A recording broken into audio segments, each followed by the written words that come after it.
Last year to start the season, the Sharks dug themselves the kind of hole that in recent years they hadn't been too accustomed to having to dig out of, entering December with more losses than wins and looking up at other teams in the Pacific Division standings. So here, at the start of a new season, we went to the man who's rebuilt the roster, asking General Manager Doug Wilson to draw upon his playing days for any tried and true ways to successfully start a season. Well, my playing days are so many years ago that I'm not sure it applies. The key to this was the commitment the players made to come back and be in such great shape. We've had an excellent training camp. The coaches, obviously, with how we want to play, integrating the new players.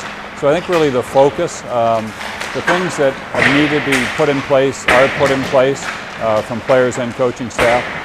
We only play one game in 12 days, so you get additional practice time. Going on the road, I think, and having an extensive road trip early in the year is a good thing for team building. So we expect good things to happen early in the year. Part of managing success is trying to evaluate the season in its various parts.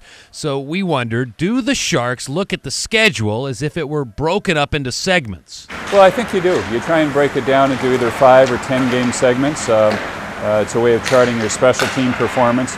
Obviously your wins and losses, your face-off percentages, and several other areas. But that's what you do. You try and just focus in for that very next game, because if you've had you sometimes get tricked by, you may lose a game where you played very well. You may win a game that you didn't really play as well as you did. So you want to stay ahead of the curve on how your team is playing and following what the coaches are requesting from them. Further, we wanted to know from the GM's perspective just what is the prime objective on the ice here at the very beginning of a new campaign. Playing the right way.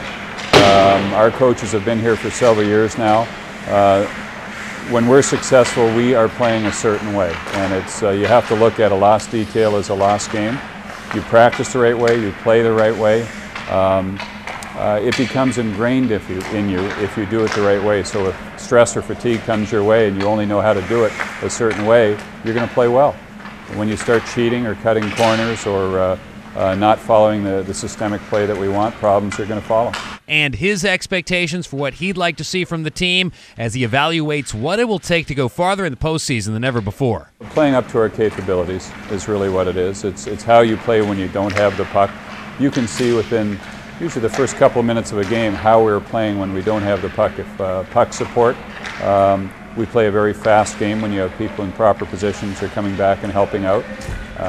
When you do that, we're a very, very good team. When we don't do that, we're not a very good team.